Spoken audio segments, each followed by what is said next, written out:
Oh my God, the trash candy this week, Alicia. Welcome to Trashy Divorces. Welcome to Trashy Divorces. We have a buffet full of, we've been cooking in the kitchen.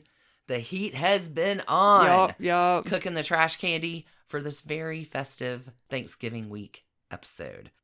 We brought the fire. It's all fire signs. It is all fire signs. You have the trashy divorce of... An Aries and a Sag. We'll say no more. I've got a Leo and a Sag. But even laced through it all, it's just fire sign explosion.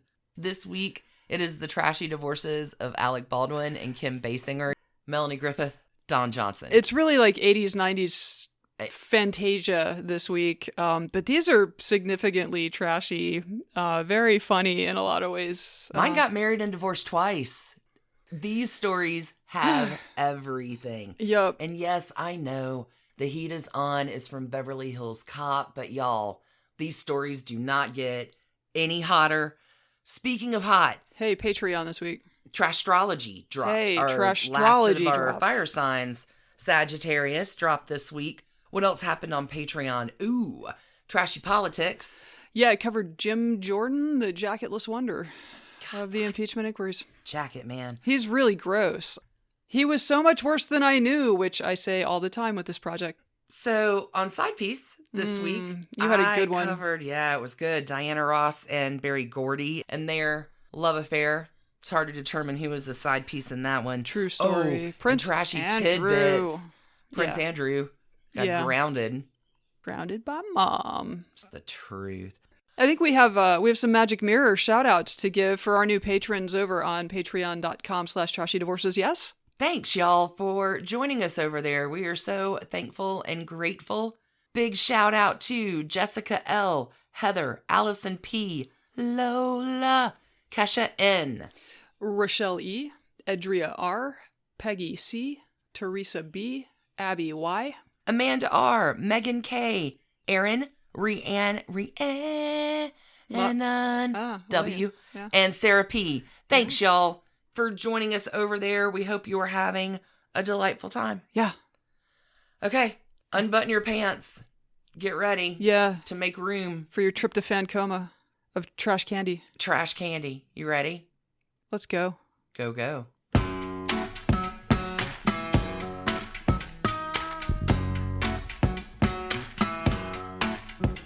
The heat is on. So this is another one of those stories where I like both of the people involved, but boy, oh boy, did Kim Basinger and Alec Baldwin have a trashy divorce. And post-divorce, they are kind of why this podcast exists. I am so excited. Let's do this. Not gonna lie at all. Boom. Trash Go. pile. Okay, let's do it. So we'll start with Kim. Okay. Because she is the elder of the two, as I Really? like to do. Interesting. Okay. Cougar Town. Okay. Camilla Ann Basinger was born in Athens, Georgia on December 8th, 1953. She is a Sagittarius. I believe. Happy birthday, Sages. Her family had some showbiz pedigree. Her father had stormed the beach at Normandy, but when he wasn't doing that, he was a big band leader. Really? Yeah, he went into banking, but yeah, he had some heroism and some Soldier, showmanship. band leader, banker. That's a Renaissance man right there. Yep. Her mom had been a model and an actress and had appeared in some Esther Williams films. There were 5 kids total. She was number 3 in birth order. I suspect birth order is something you have a lot of feelings about. As a teenager, Kim won the Athens Junior Miss Pageant, and while she did not win the state pageant, she was offered a contract with the Ford Modeling Agency in New York City. The greatest city in the world? So apparently Kim has never enjoyed modeling, and she found the emphasis on her looks just like overpowering and really hurtful. She doesn't like mirrors. So modeling was an odd career choice for her. Huh. We've got so many weird little through lines. I love this story. Go. Okay. All right. So she kind of hemmed and hawed, went to UGA. She went to college for a minute and then was like, I guess I need to go to New York and model. So off she goes. She's making $1,000 a day. It is like 1972. That's some good 1972 money. She hates it. Oh. Hates it. So she spends her spare time up there in acting classes and performing in Greenwich Village clubs as a singer. Oh. But she had really she was the Breck shampoo girl. She had really high profile modeling gigs. It was a living. Okay. It just drove her up the wall. Huh. By 1976, she was well and truly tired of it, and she wanted some new challenges, so she heads to Los Angeles. She is 22 or 23. She's a successful model. And been the Brett girl. Mm-hmm. So she gets to Hollywood, and Hollywood's like, hey, you're beautiful and know how to stand in front of cameras. Can we put you to work? So she does some guest stuff on television shows. She guested on Charlie's Angels, and she turned down the role that would eventually go to Cheryl Ladd. Really? Huh. Yeah, This is some great trash candy. I suspect there's more to that story. Like maybe she felt like the emphasis was too much on her looks, right? Mm. Anyway, I did not have time to dive into that rabbit hole, but I think there is one there. Okay. Fascinating. 79, she makes her film debut in a film called Hard Country, and she meets hairstylist and makeup artist Ron Snyder on set. Huh. They fall in love, they get married, they were together for close to a decade, and boy, did that relationship have its own weirdness. So at some point, Kim Basinger instructs her husband to change his last name to something that starts with a B so that she can use her initials when she's using her married name. Oh. Because his last name was Snyder. So, poor Ron. So, Ron, 1, quits his job during the marriage, and 2, becomes Ron Snyder-Britton. You're kidding me.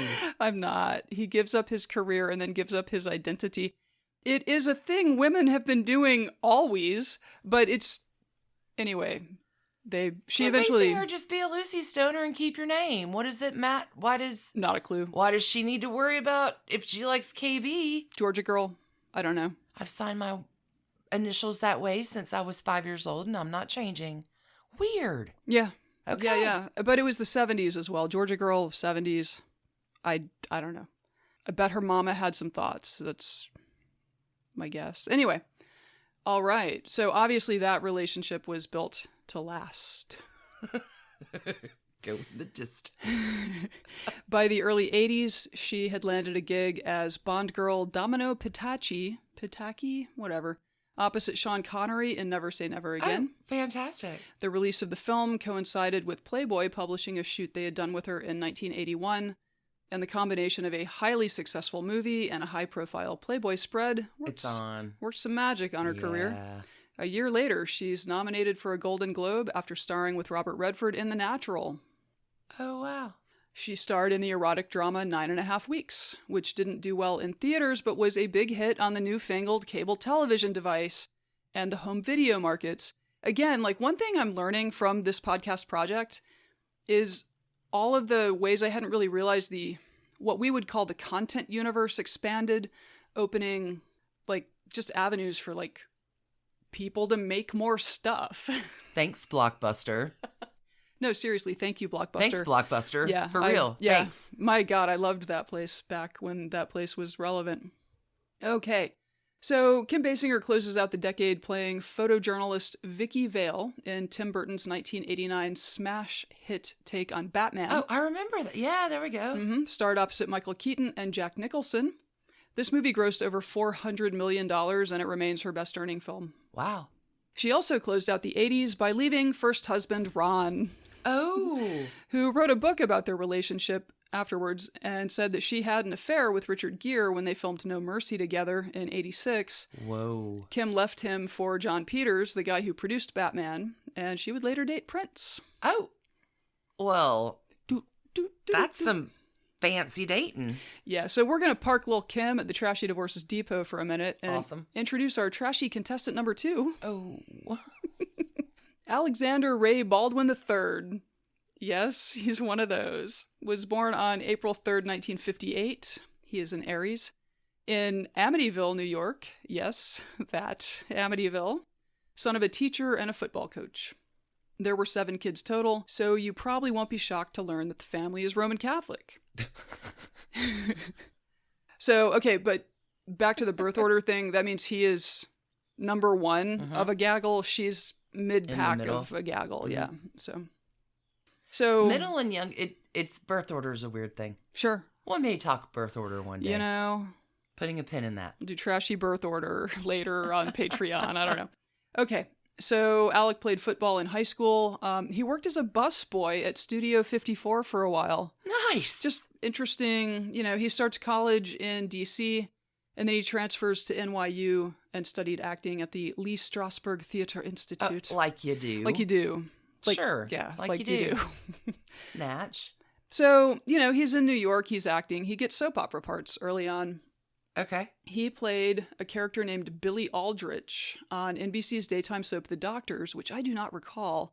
But apparently, this was his job for 2 years. Oh, wow. It was short-lived. CBS had one like that called Capital, which was amazing. Capital was my very favorite politics? soap opera. Yes. Oh. Set in D.C., it was amazeballs. Politics is soap operas. I loved it.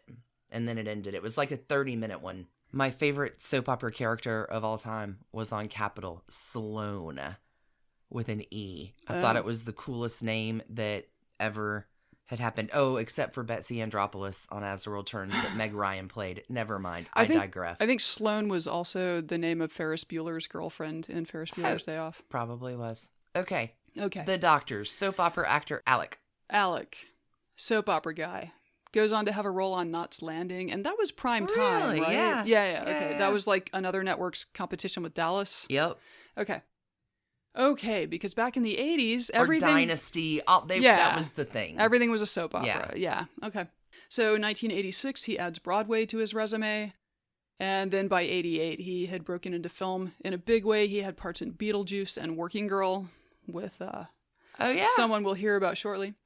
In 1990, The Hunt for Red October, Alec Baldwin initiated the role of Tom Clancy's Jack Ryan. And Ryan. That dude from The Office plays Jack Ryan in the Netflix series. Like, that character has just had many iterations. Like, it's a lot like James Bond. Yeah, it's a good character, though. It is a good character. Hunt for Red October was a really good movie. It was a really good book. Yeah, my parents were huge fans. Yeah, I've seen the movie more recently and, like, holds up. Ah, Yeah, nice. Good to know. Sean Connery. What is Sean? Come on. Okay. Connery. Sean Connery. It was in 1991 that Alec Baldwin also arrived at the Trashy Divorces Depot when he starred alongside Kim Basinger in The Marrying Man. Oh, I had forgotten about that movie. Little Kim was just there waiting for him. Yeah, just at the depot. Yeah. And they were like, hey, let's...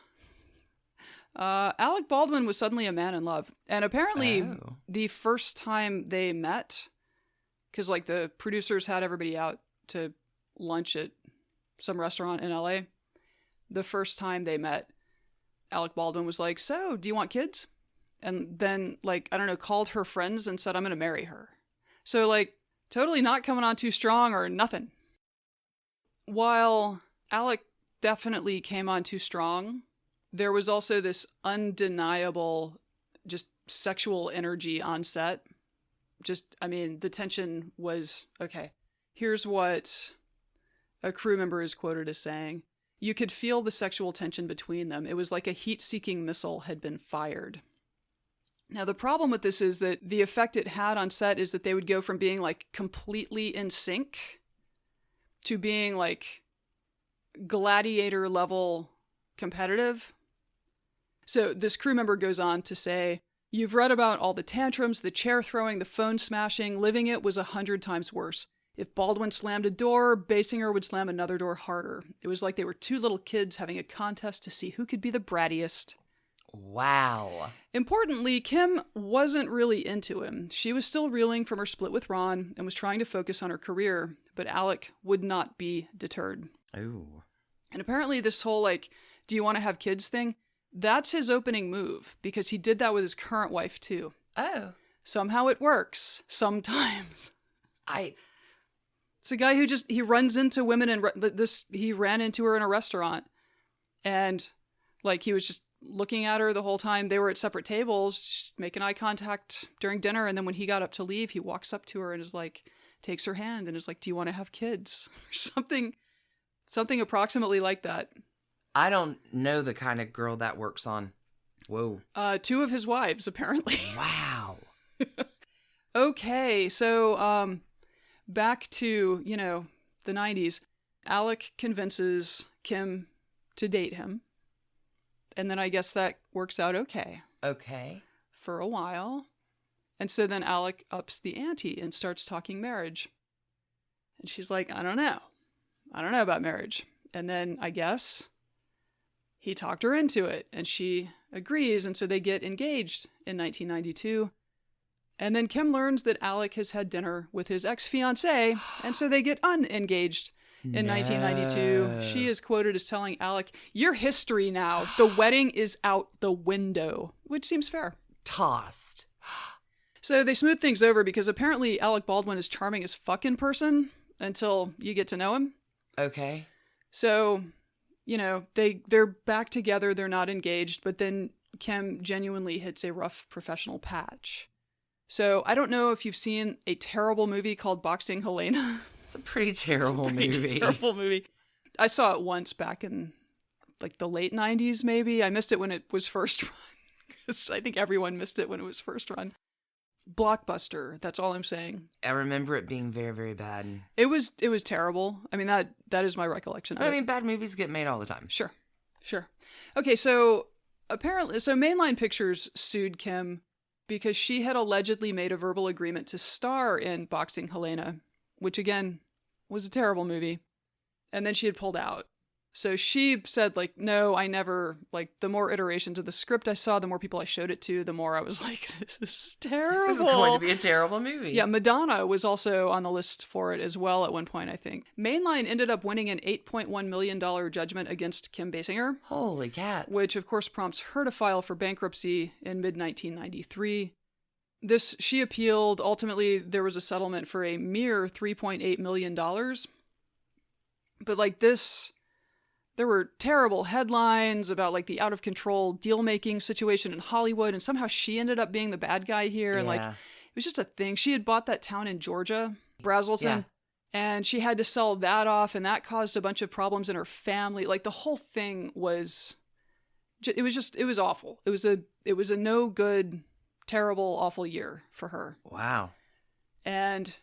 who is by her side, supporting her? Alec. Mm-hmm. Oldest child, responsible. Yeah, stead in his mission. Sitting in court every day, like, fending off journalists. Just, you know, being a good dude, being a good boyfriend. Well, that's nice. So they get married that August. Like, seriously, she declared bankruptcy in May. She lost the case in April, declared bankruptcy in May, married him in August. That's a pretty big year. Yeah, I think it's one of those things where you don't make giant decisions after a big trauma. For sure. She made a big decision after a giant trauma. It's a pretty big year. Okay, let's talk about the wedding. Okay. This is so good. Total mess. Complete mess. Alec did the vast majority of the wedding planning, almost as though Kim wasn't really into getting married. He was Bridezilla? He was Bridezilla. Oh my God. He had 90 guests. She had 10. The day of the wedding, he was so concerned that she was going to bail that he called her sister dozens of times to verify that, like, she's still on so the she's way? getting dressed, she's getting her hair done, she's getting makeup, she's on her, okay. Like, every 10 seconds he had That's to check in. not weird at all. No. She did show up. Overhead, there were 4 helicopters hovering to photograph the whole thing, and God. Alec's mother reported that, quote, there was a man who posed as a cop who turned out to be from the National Enquirer. It was a mess. Okay. So they seem really happy early on. Okay. No lie. They're a Hollywood power couple. You know, their careers are doing great. Living the dream. They're super into each other. It's all great. So it's amazing. 1995, you know, baby Ireland enters the world. So it is worth pointing out that Alec Baldwin seems to have attended the Sean Penn School of Celebrity Journalist Relations. So when they bring 3-day-old Ireland home to their Los Angeles home, there's a photographer outside videotaping, you know, Alec and Kim and the baby coming home for the first time. Right. Like, woo. Alec punches the guy in the face and maybe breaks his nose. Oh, God. The photographer, I'm not kidding. Alec Baldwin was arrested for this, but the photographer did a citizen's arrest and then called LAPD. I don't know why you don't just call the cops. Oh my God. But like there were no witnesses, so I don't think the criminal case went forward, and ultimately a jury gave the photographer $4,500 in damages for his nose. Oh. Okay, but I mean, Alec has kind of always had anger management issues, and there is sort of notable incident number one in that. So for Kim's career, again, with the lawsuit and the bad headlines and then having the baby and taking time off, and like there was, and she really has like lots of anxiety in life, which goes back to modeling and just being really freaked out about the whole thing. Okay. So by around 97, she is starting to think maybe it's time to go back to work. And so she gets approached about a role in LA Confidential. And she turns it down. Because she's like, I'm a new mom. I'm really enjoying being a mom. Mom stuff is good. I'm a mom. And so they come back to her and like, no, really, like you would be perfect for this movie. This movie. Because she was in it, right? She won an Oscar for it. Yeah, I'm like, wait, she started it. How did she turn it down? Turned it down. She turns it down again. Oh my God. Twice. So third time they come back to her and she's like, okay, I guess I'm going to be in your movie, get back into acting, blah, blah, blah. Yeah. So 97, LA Confidential. She wins a Golden Globe Award, a Screen Actors Guild Award, and an Academy Award for Best Supporting Actress. Wow. Boom. It's funny, like, don't say no. Like, the rule in life, you say yes to stuff. Like, just say yes. Yeah. Okay, so I wanted to include that high point because shit is about to get real. Oh, okay. By about mid-99, Kim, at least to her family, was expressing that Alec's just out-of-control anger was killing their marriage. And her father talked to People after she filed for divorce in January 2001, and he said, I love Alec. He's the most kind and generous man I've ever known in my life, and he's overcome some very difficult things. All but one, his anger. Oh. Alec has this kind of anger where he reaches down for something that hurts, something that may have happened a year or two ago, and then abuses Kim with it. This has happened publicly, but it's when it started happening in front of Ireland that Kim finally said, well, I'm not going to put up with that. Good. That's good. Good on you, yeah. Seems fair. So friends of the couple noted that Kim herself was not exactly the picture of calm reason. She suffers from paralyzing anxiety, panic attacks, and has sometimes been forced to stay home like for months at a time because of a fear of crowds. So she's got some significant... She's got agoraphobia too. Yeah. Oh, wow. So then there were little things that just inevitably become gargantuan over time. So Alec bought this huge Hamptons house, and that was where he wanted their primary... Like, he grew up on Long Island. He wanted Long Island to be his home. Kim likes L.A., did not want to move to New York. And apparently the idea of, like, decorating a second home just tweaked all of her anxiety. Like, she couldn't do it. Okay. So they didn't stay. He had, like, a $1.7 million house in the Hamptons, and... All right. In her divorce filing, she called Alec a tin-pot tyrant and bully who suffered serious mood swings. Both said the other drank too much. Probably true. Most importantly, both insisted that Ireland, the daughter, would be better off with them, and neither was willing to budge 1 inch on that. Alec is quoted as telling Kim, this is so, like, comic book villain funny, "Don't think I'm just going to roll over. Ireland's better off with me. We both know that." Oh. To which comic book villain Kim responded, "You'll never get her. Not while I'm breathing." Like, this is amazing stuff. It's a screen. I mean, it's a movie. It's a movie. They're acting out. Yes. Yeah. So, pretrial report is made that claims Miss Basinger lived in an emotionally and physically abusive marriage for 10 years and alleges that Alec got drunk one time, flew into a rage and beat her. And, like, Alec strenuously denies that. His brother Billy came forward and was like, look, my brother's a lot of things, but he is not a wife beater. Like, no. So, I mean, who knows the truth of that? Lots of things get said in a divorce.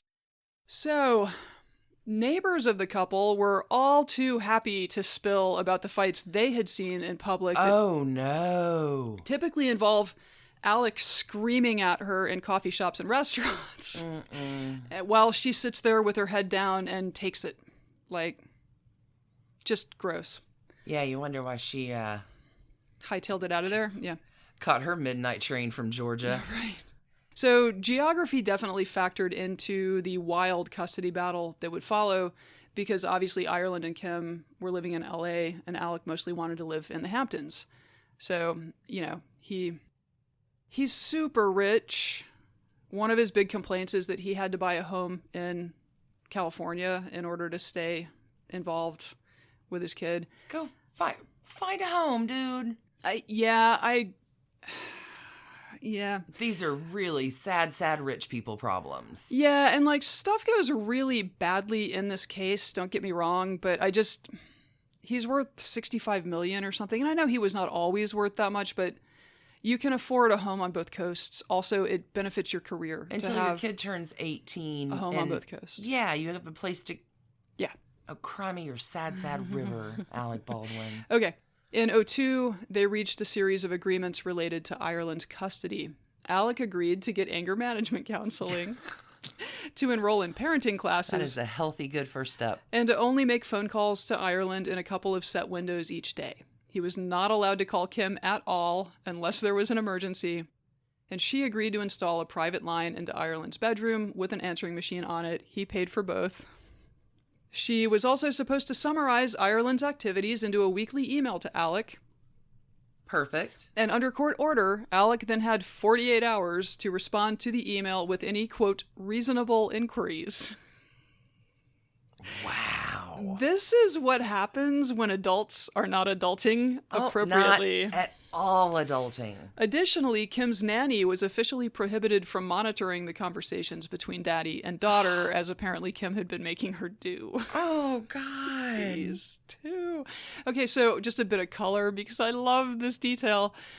So once they're through this, like 03, 04, Kim sells every piece of jewelry that Alec Baldwin ever gave her, including her engagement ring, and gave the proceeds to the Performing Animal Welfare Society. Pause.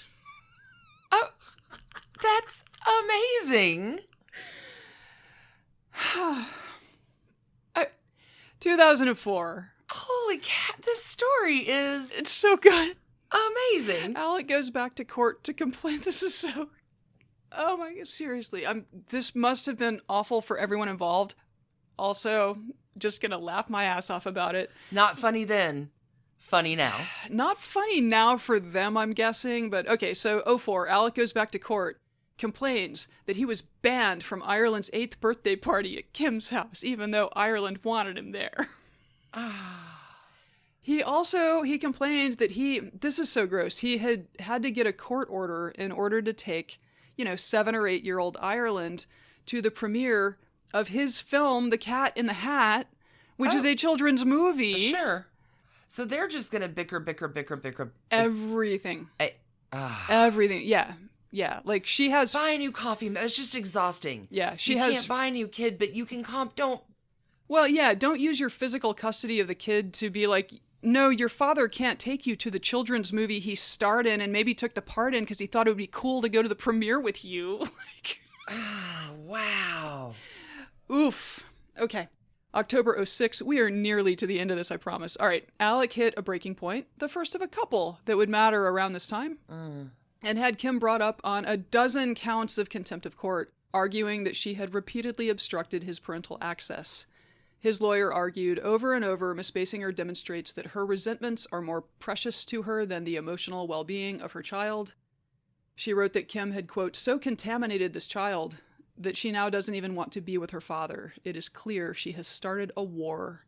But let's jump ahead a few months. Oh my God. Okay. To 2007. Sure. Where we learned that those anger management classes that Alec has been taking have not had much impact on him. Oh no.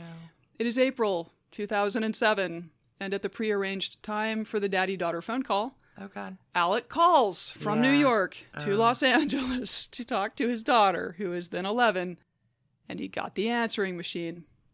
He starts yelling, quote, you are a rude, thoughtless little pig. You don't have the brains or the decency as a human being. I don't give a damn that you're 12 years old or 11 years old or that you're a child or that your mother is a thoughtless pain in the ass who doesn't care about what you do as far as I'm concerned. Stop yourself.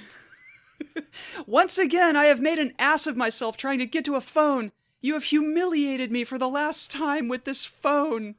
Oh my God. He then threatened to fly out to Los Angeles to straighten this out. To straighten her out, I guess. It's 11. Maybe she's in the bathroom. Or maybe you say, hey, it's Dad. Is like downstairs talking to a friend on the house phone. Why don't you give me a call back when you get the message? Okay. So to be clear, because this was obviously a huge story when it happened. I can't even breathe after that. Yeah. So you don't say those things to an 11-year-old child. No. But to be clear, from Ireland's point of view, nothing really out of the ordinary had happened here. So years later, she would tell Page... my dad leaves me messages like that every day. Years later, she told Page Six, quote, he said stuff like that before just because he's frustrated. For me, it was like, okay, whatever. I called him back. I was like, sorry, Dad, I didn't have my phone. That was it.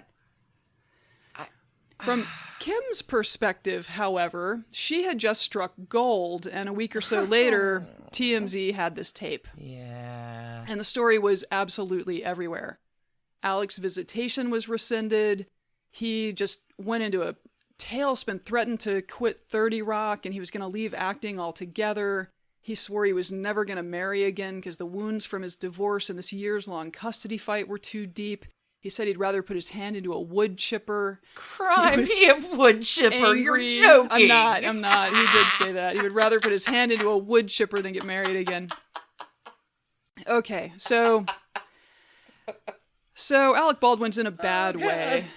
So perhaps as a method of self-healing, he wrote a book called A Promise to Ourselves, which purports to share the story of Kim's systematic efforts to keep him out of Ireland's life, a tactic known as parental alienation. And this is a real thing, and it does seem like Kim engaged in some of it.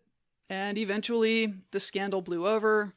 Life for all three of the Baldwin/Basingers kind of found some measure of normalcy, yeah. And Alec even fell in love again and thrust his hand right into that wood chipper. Into the wood chipper. So in 2012, he married yoga teacher Hilaria Thomas. That is spelled Hilaria, and it is my favorite name in the world. We're calling her Hilaria on Trashy Tidbits, just FYI. She honestly seems super awesome. She's 26 years his junior, but she just seems super awesome.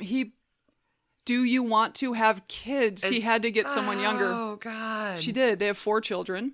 And most recently, unfortunately, Hilaria has taken on the highly unenviable task of becoming a public voice for women and families who've gone through miscarriage. Oh.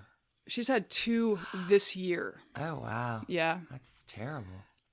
Yeah, she had one this month. It's rough. It's terrible. So, Alec's relationship with Ireland seems to have worked itself out as well. In September, she roasted her father on a Comedy Central special, and here are a few of the jokes she dropped on her pops. There was some great writing involved in this. It hasn't been easy being the daughter of an iconic movie star, but I'm not here to talk about my mother or her Oscar. It's good to be here. I almost didn't even know about it because I haven't checked my voicemails from my dad from the last 12 years or something. Oh. He was a great dad. I still remember when he would tuck me in and yell me a bedtime story. No. My absolute favorite and his favorite, The Three Little Thoughtless Pigs. Oh, God. A lot of people only know my dad as an angry guy, but he's more than some lunatic who loses his temper. He also loses Emmys and Oscars and custody of his firstborn. Oh, my God. It seems to have gone well. She's a model, and I think she does some acting, and anyway, it's like she's having the life you would expect of the child of Alec Baldwin and Kim Basinger. Sure. Yeah. While Kim Basinger has opted not to marry again, she is said to have been involved with hairstylist Mitch Stone since 2014. Huh. She talked to E! Online about how her taste in men has changed over the years, and how bad boys don't hold much appeal anymore. Quote, showing kindness and humor are the most important things to me now. If you have those qualities, then I think that makes you attractive. So I have to say, as much as I hate to learn all this trash about people I basically like, this is what this podcast is about. Oh my God, that was high octane trash candy. Divorces. I thought I'd put together some high octane trash candy with That was amazing. I did not know when you broached this that this was going to be such a wild ride through. Just how many trash cans? I gave this 5 flaming trash cans. Heat is on. Yeah, no contest.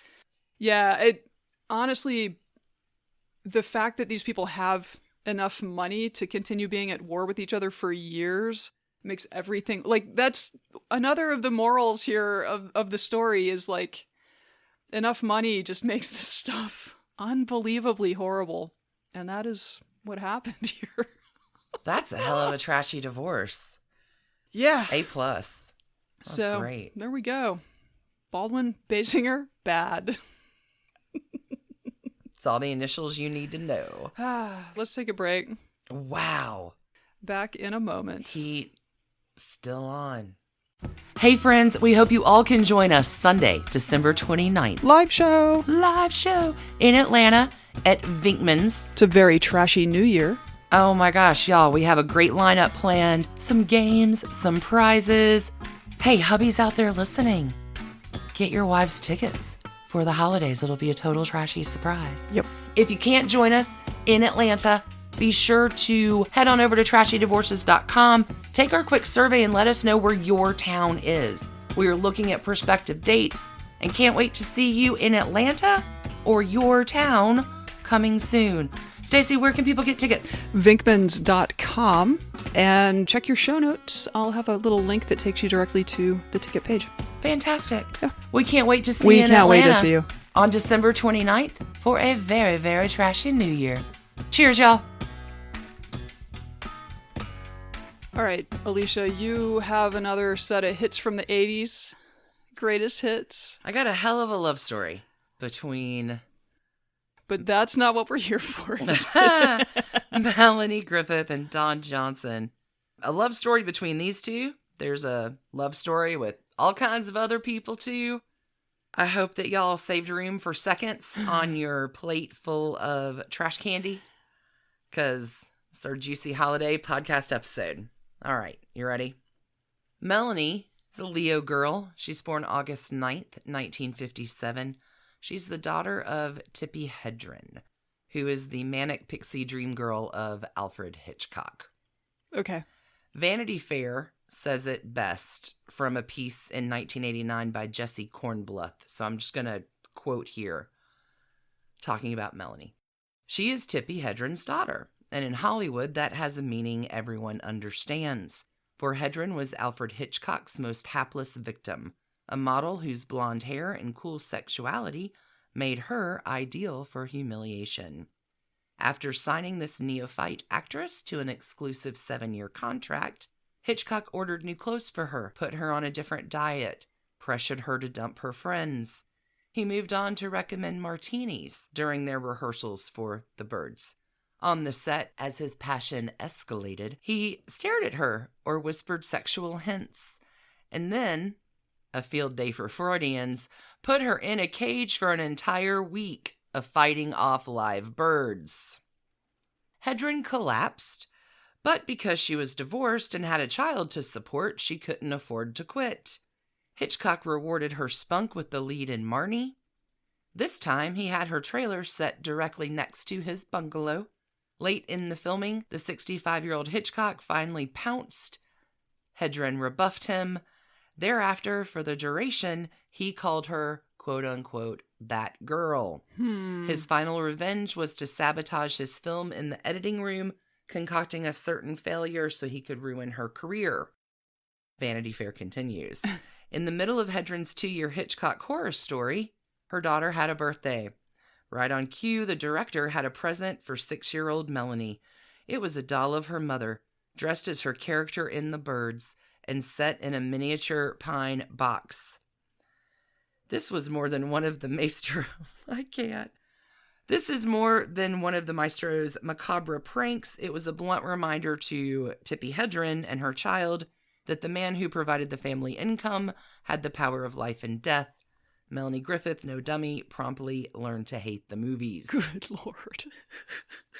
She gets her dead mother in a box. She wants a unicorn. It's her 4th birthday, did you say? 6th birthday, 6th? yeah. Oh my God. She wants a unicorn. She gets a dead mom effigy in a Alfred Hitchcock. Okay, I knew was none of fucked that. up. I knew none of that. I put that in because I want you to know from the type of background Melanie Griffith Emerges from. Yeah. Okay. So she's worldly and wise. Melanie starts working at the tender age of 9 months old. Like, her parents had split when she was 4. She's mostly raised by her mom. It's kind of traumatic for her. Like, mom gets all of her stuff together and they leave the only home she's known. Melanie attends a private school called the Hollywood Professional School.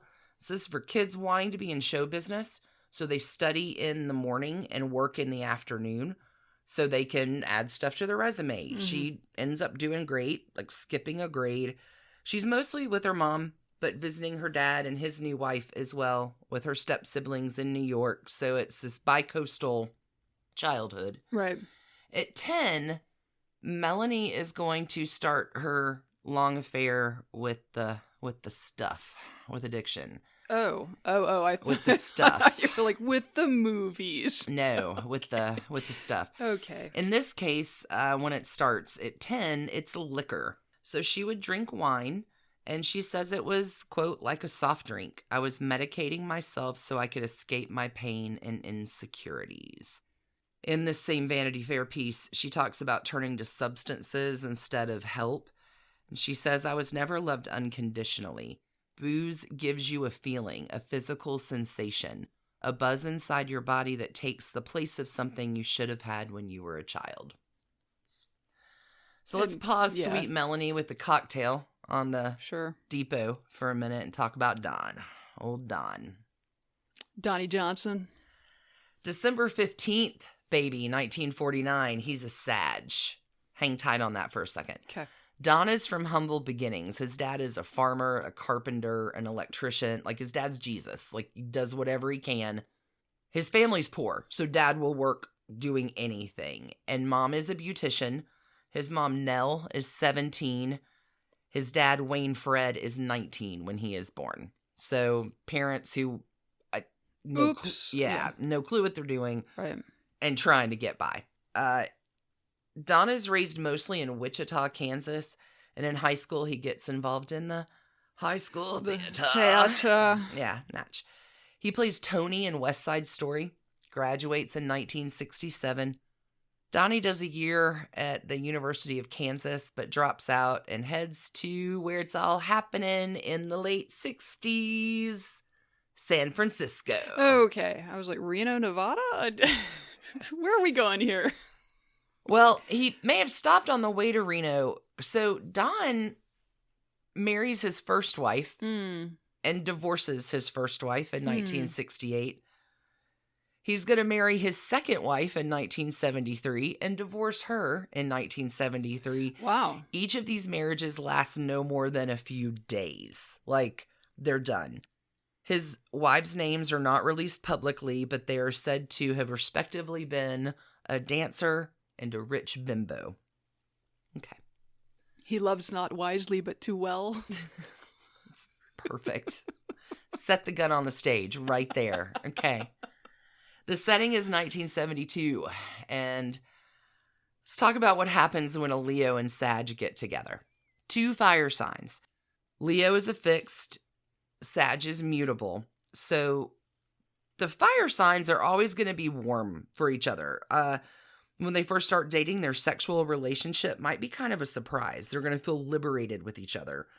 They would do well to build up each other's self-esteem, especially if they have been in demanding or disrespectful relationships prior to getting together. Sex life is going to be 100% passion, heat, fire. So the heat is on. The heat is on. Okay. Like, it's a good fiery combination. Like a heat-seeking missile has been fired. Here's the deal. This is where it may go wrong. Sag might lose interest in Leo because Leos are very static. They have a fixed nature. You're never going to change a fixed sign. You're just going to do what they're going to do. Whereas mutable signs, all about change. They have to, these two are totally great when they work. When they don't work, it goes really badly. Just put it that way. Let's find it happen. Let's let's find out what happens with these two. Okay. So our young couple meets in 1972. And 8 years between a couple doesn't sound like a lot unless you're 14 and he's 22. Whoa. Oh, that's a crime today. Don Johnson, at the time, is dating Pamela DeBar, the legendary groupie who has made it through her own Rock and Roll Music Hall of Fame, recounted, if y'all want to delve down that trash candy hole, in her first memoir, I'm With the Band. Actors aren't really her thing.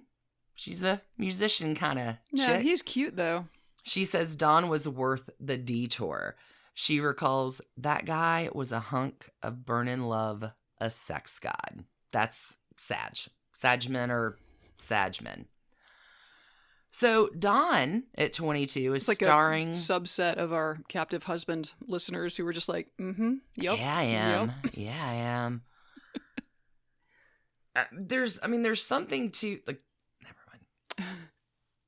Don is on the set of one of Tippy's movies. And enter... Of Tippy. Okay, so mom, not... Mom, okay. yeah. Enter 14-year-old Melanie Griffith of the chipmunk cheeks and the big girl strut. Took one look at Johnson and didn't care that somebody was already tucking him in. She just went, I want him. Wow. They move in together. What? When she's 15. What? They have a nice little house in Laurel Canyon. What is with the 60s and 70s? Don actually... So Melanie has modeled up until this point, and Don's the one, you wonder why. Like, I'm never going to be an actress. Thanks, Alfred Hitchcock.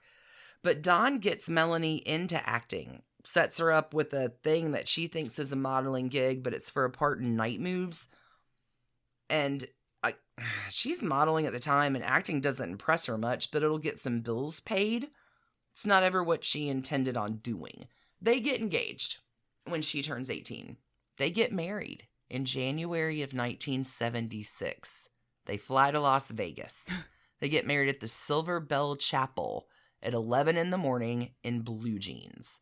The cab driver was the witness. That was probably like the third one he had witnessed that day, too. Yeah, Melanie says, I don't think my parents were too pleased. So the souvenir, this is the best story of their marriage, is a tattoo of a pear on her butt. They had been to Paris together, and it was fashionable at the time to call your boyfriend pear. It's the French word for father. And Melanie's like, it was a slang thing. Don is most assuredly not my dad, but right. We're in Paris. We're fucked up. Oh, everybody, Sure. You're my pear, huh? Mm-hmm. So she puts a tattoo of a pear fruit on her butt. Okay. This marriage. Inside joke. Exactly. You want to guess? Take any guesses on how long this marriage lasts? 6 months. Oh, I was going to say 10 years. Okay, 6 months. 6 months. They're divorced in July. So this is his pattern. He just done and done. Marries him and leaves him. Sex god. I mean, they're love struck and innocent, but in the mid 70s, they're both young. Right. Stupid young. Well, it's his third time around, so he's less young. But want to guess what else they were doing? Drugs? Drugs! Oh, drugs! Drugs! Illegal substances, lots of boozing. And she is having some success and focusing on her career. This is like 6 months. Done. And Don is getting around a lot. So he dates Sally Adams, who is Telly Savalas' girlfriend, who is also the mother of Nicolette Sheridan. Sybil Shepherd writes in her autobiography that she and Don tussled a little while. Don Johnson actually lives with Patty d'Arbanville from 1981 to 1985. They have a son together as well, but they do not marry. Well, yeah, they were together for years. For about 4 years. Couldn't marry. Okay, listen to d'Arbanville talk about this. January 17th, 1981, she meets Don Johnson at an LA restaurant. She says, I saw this gorgeous guy and I ran after him saying, hey, you. It turned out to be Donnie. I said, so Donnie, how many times you been married? He said 3. I said, say hello to number 4. Oh my God. Don Johnson ditches his date. Do you want kids? Wait on it. You don't even know how funny that punchline's about to be. So Don Johnson ditches his date, Tanya Tucker. Oh my God. And spends the night with Patty. 1 month later, Patty's pregnant. Oh my God. The couple plans to marry that fall, but Patty changes her mind. She says, I didn't see the point. Besides, there were areas in which we didn't get along. Drinking was one of them. Patty sobers up after getting pregnant. Donnie didn't, she says. Can I just say I really appreciate that about Patty? Yeah. That's a really smart plan. Cool. Prenatal health. Don does not sober up. Don does eventually stop drinking with D'Arbonville's help. Miami Vice takes Don Johnson to Florida in 1984, and Patty and Don split in 1985. Yeah, well, I can imagine his circumstances changed considerably after... Oh, he's like the king of Miami. Yeah, no, he's like the king of the world. I mean... Yeah, so he will continue to play Sonny Crockett on Miami Vice until 1989. And don't forget, I don't know if you even remember this, don't forget about his albums, too. Oh, this does ring a bell. Oh, my God. His video Heartbeat from 1986 is worth the watch of the video alone. Well, let's put that on the web if we can. We should. Okay. So Melanie, Leo girl, is going to have some dalliances of her own. Melanie Griffith has acknowledged past flings with Jack Nicholson, Warren Beatty, and Ryan O'Neal. She says, I did have a little thing with those three back in the day. Yeah, they were awesome. I'm friends with all of them pretty much. I'm sure there's a couple I've forgotten about. By 1981, Melanie has found love again. Marries Stephen Bauer, a Cuban-American actor. They have a son. Things are going fine. What year is this? 1981. When were they married? 1976. But they're coming around again on the guitar. Okay, gotcha. All right. Okay, so her 80s are going a little differently than his 80s, and then, okay. And now, yeah, they're going to get back together. Gotcha. Getting to the point of the story of there's a reason why you broke up. But, okay. 1981, she has married Stephen Bauer. By 88, she's landed the role of Tess McGill in Mike Nichols' film, Mick the Nick, Working Girl. Turns out to be her most successful and prominent one. Earns her an Academy Award nomination for Best Actress and wins her Golden Globe. And Alec Baldwin plays her boyfriend, her cheating boyfriend in that movie. Well, she claims she tried to be romantic with him on the set, and the actor wouldn't go there with her. Maybe she didn't want to have kids.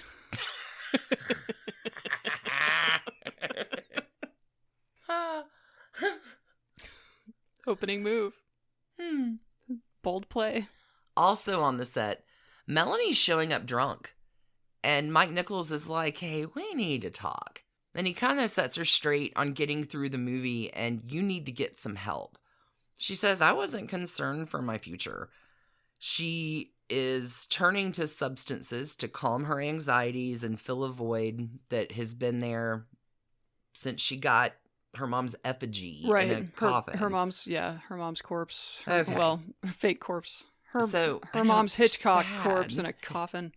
Happy birthday, kid. You're going to go far. Raise a manic pixie dream girl for the new generation. Here's Fuck some Alfred Hitchcock. Here's some dead birds you can throw at it, too. They're very fertile. Jesus. So Melanie is spiraling, and she and Stephen have fizzled out, and they're done and divorced by like 1989. Her addiction is the death knell for the relationship, although they try to keep it together for their kid. Melanie says, what I did was drink myself to sleep at night. If I wasn't with someone, I was an unhappy girl. So she spirals further. She's alone. She's not been single since she was 14. She does not know how to operate machinery.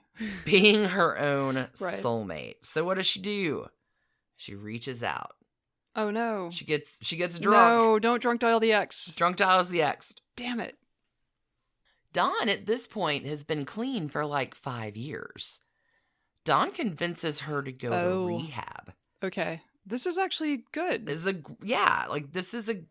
a good end-ish until they divorce again, but this is a good beginning to drunk texting your ex. Okay. So she finds a lot of comfort in him. She knows she can rely on him no matter, yeah, okay. I just rolled my eyes She, for the listeners. in rehab, realizes that she has an addictive personality. She's lucky to be alive. I mean, that's just what they tell you in rehab, though, you know? Well, Kidding, despite kidding. feeling disconnected from the people she meets in the facility. She's like, I was never as bad as some of the people I knew. I did a lot of drinking and other substances. I just thought I was having a good time. She makes it through rehab. Actress has a totally new lease on life. She's seeing the world through sober eyes, newfound joy. She's a better mom. She and Don are back on full swing once she gets out of the Hazelden Addiction Treatment Center in Minnesota. They reunite. More in love than ever. They remarry June of 1989. Their daughter Dakota is born in October of 1989. Melanie says, Don and I were imprinted on each other. It was sort of a natural karmic thing for us to get back together and have Dakota. She was meant to come into the world, if you think about it. Years later, when they're interviewed talking about that 6-month marriage in 1976, they laugh. They're like, we don't remember why we got divorced. That's why we got married again. Yeah. Okay, so Sweet summer child. Here's Sweet Summer Child. Okay, she says in Vanity Fair. This is before they get married for the second time. I feel my life's become a fairy tale with true love at the end and the two of us as the most fortunate people around. It's like it was destined. Don was my first love and he's still my love, my best friend, my man, my partner. I've never had that ease, that specialness with anyone else, and we both feel that way. It just keeps getting better and better. I really like this thought, rebounding from that, because she's now 8 months clean, right? She says, in the 8 months I've been clean, I've had to deal with things I've never had to deal with before. So yeah, there's pain, and you drink to stop that. If you're straight, you may have a good day, and the next day may be bad, but when you're an active alcoholic, every day is good. It's just the worst kind of good. I thought there was something. Yeah, that's a very wise. It's just the worst kind of good. Don says, my worst day sober is 1,000,000 times better than my best day high. You don't know that when you're drinking. You fight it. You're fucked, but you fight it. You know, in wars, when the opposition surrenders, they're given a lot of things in compensation. I surrendered, and this is what God has done for me. I still have this devil on my shoulder who goes, you've been so good. You can have one glass of wine, and I can't deny it. Sometimes I do want that glass. She's going to go to rehab 2 more times. This is a lifelong struggle. But there was something in that quote that I just found awesome. Mm-hmm. This marriage, this time around, does last longer, although there are many drunken public outbursts from her, rumors of infidelity on Don's part. By March of 1994, they separate, only to reconcile, only to separate again in May of 1995, and finally divorce again for the second time in 1996. So about 7 years the second time around? Yeah. Okay. So he's finally learning how to have a more than 1 year long marriage. You know what? He gets better. So let's talk about after they divorce. Sure. What happens? Don, divorce doesn't hold Don down too much. He's a sex god. And he hooks up with Barbra Streisand after this, which lasts until September of 1988. Don is then briefly engaged to Jodie Lynn O'Keefe, who plays his daughter on his next show, Nash Bridges. Oh, Nash Bridges. I forgot about that. Yeah. And there you go. Don did not. I know he's worked after Miami Vice. Oh, yeah. There you go. Oh, he also does this special for WWE, too. There's so many trashy tidbits. Okay, he does not marry Jodie Lynn. They did not walk down the aisle. In April of 1999, Don marries San Francisco socialite and Montessori nursery school teacher Kelly Flegler, who at the time was 30. So a little younger Yeah. than him. Yeah. They get married at the Pacific Heights mansion of Anne and Gordon Getty. Don's best man is Robert Wagner. Okay. Interesting choice. Mayor Willie Brown presides over the ceremony. Don and his wife, Kelly, have 3 children together and will be celebrating 20 years of marriage this year. Good for them, and how unexpected. So 5th time was the charm for Don Johnson. So our fair Melanie, what happens with her? She meets Antonio Banderas. Oh, right. Yeah. Oh, my God. Yes, she does. On the set of a little film called Too Much, TWO, Much, in 1995. Antonio Banderas is born the day after Melanie. He's an August 10th baby, 1960. So another fire. This episode is burned alive. Everybody's a fucking fire sign. He's a little bit younger in 1960, but there's an instant connection. No matter that he's married and she still is too, although she's probably separated at this point, it's a love affair. It's on. He divorces, she divorces. They get married in May of 1996. Melanie gets his name tattooed on her right arm. Always a good, wise thing to do. Well, it's a little more visible than the pear tattoo on her butt. So this certainly will be the marriage that lasts. I mean, it's I'm tattooed. showing my tattoo now, right? Yeah. They have a child, Stella, in September of 1996. Things are great for a long time. For the first few years of their marriage, this is what I found fascinating. Melanie and Antonia make the decision to keep their finances separate. Melanie's already been married twice before. He's been married. He may be the love of her life, but let's be smart about it. So the couple, whatever they make individually from 1996 to 2004 is completely separate. Right. There's no mixing of the money. Well, California's a community property state, right? So they just aren't creating community property. Correct. Yeah, they don't mix their shit. Yeah. In the year 2000, Melanie has a relapse. This time Antonio is there. This time it's prescription painkillers. She gets clean, causes some tension in their relationship, but they're stronger than they ever have been before. And by 2004, their love is so strong, they'll combine their finances. Why?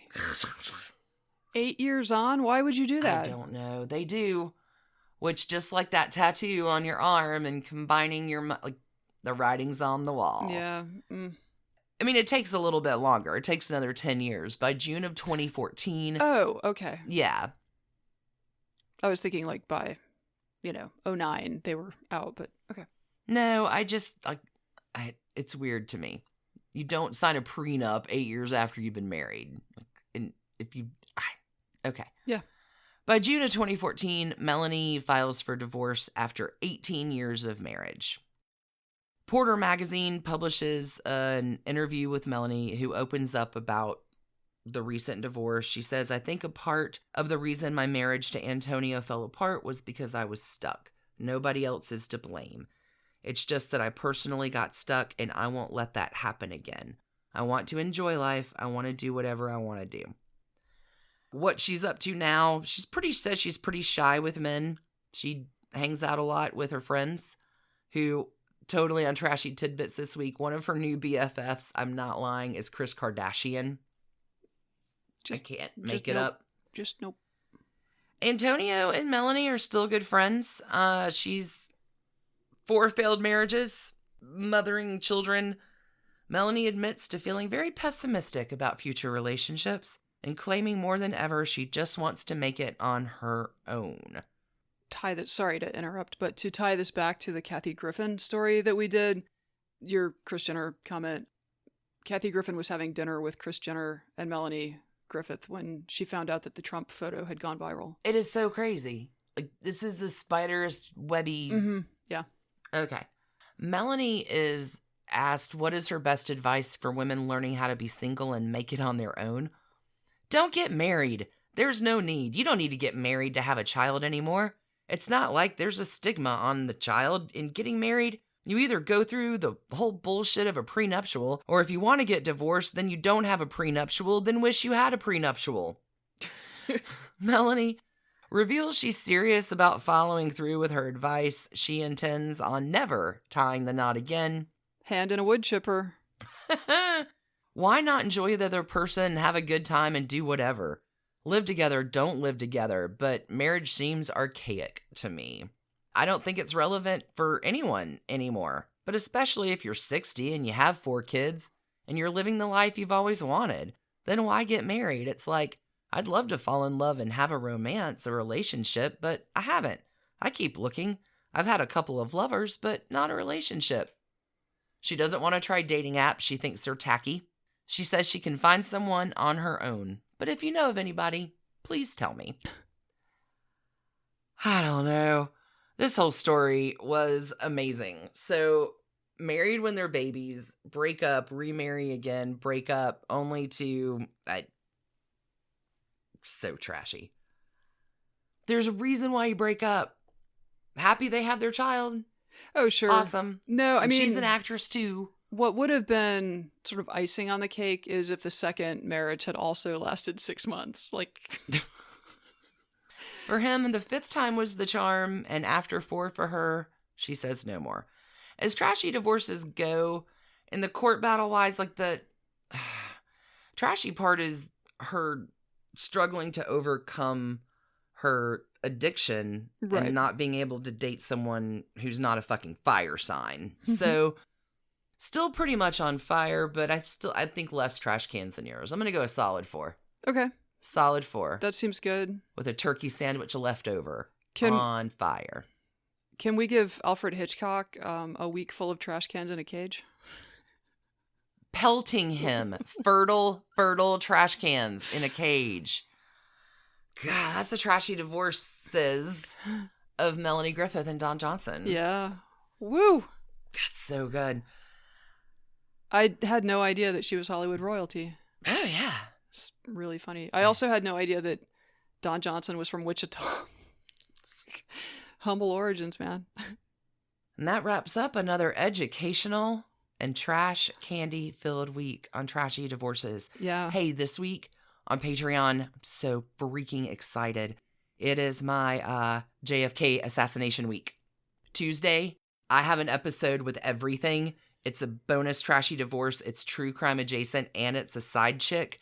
The listeners, you have to make your own tinfoil hats for this. I'm afraid we don't supply them. Mary Pinchot Meyer is my Tuesday story. It's everything you could want in a Tuesday ep. Wednesday, I'm continuing the JFK theme with the side piece of this week, Judith Very Baker, who is the side piece of Lee Harvey Oswald, who most assuredly did not kill John F. Kennedy.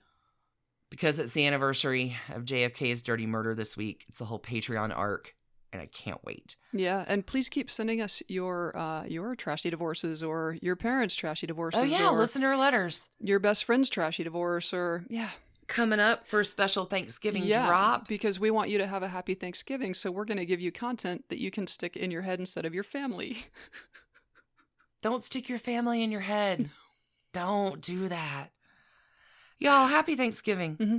Thank you, as always, for putting us in your ears. Gobble, gobble. We are so thankful for all of you. Yeah, that's true. And from our trashy home to yours, a very happy Thanksgiving. Gobble, gobble. Save some room for trash candy. Keep it turkey. Ha! Thanks for listening. Trashy Divorces is written and produced by us, Stacie and Alicia, for Hemlock Creatives. You can contact us at trashydivorces@gmail.com. Our art is by Sydney V. Smith. Find her at sydneyvsmith@carbonmade.com. And our music is used with permission of Ratsy. You can find her on Instagram at Ratsy's Store. Check out episode sources, photos, soundtracks, and more at trashydivorces.com. Enjoy early ad-free releases, bonus divorce stories, weekly trashy tidbits, limited series like Trashy Tutors, Fun with Dunn, and side pieces, and a whole lot more by joining us at patreon.com/trashydivorces. We have finally curated trash candy for you at the $2, $5, $10, and $25 level. And we have merchandise. You can get your Trashy Divorces gear at bit.ly/trashymerch. And thank you to What a Maneuver for doing such a great job with our cloths. We appreciate all your ratings and reviews. If you leave us a 5-star review on iTunes, send us a picture of it. We'll ship you some Trashy Divorces stickers and such anywhere in the world. Don't feel left out because you're in the Netherlands, Brazil, Singapore, Tanzania, Iceland, or any of the other 154 countries and counting where people are listening. That is trashydivorces@gmail.com. And last but not least, come play with us on social. We're at Trashy Divorces everywhere. Instagram, you can find us, which Alicia mostly runs. Twitter, which Stacie mostly runs. And on Facebook, which we split. We also have a Trashy Divorces discussion group on Facebook if you want to chat with other Trashy Divorces listeners. Thanks again for listening. Keep it trashy, y'all.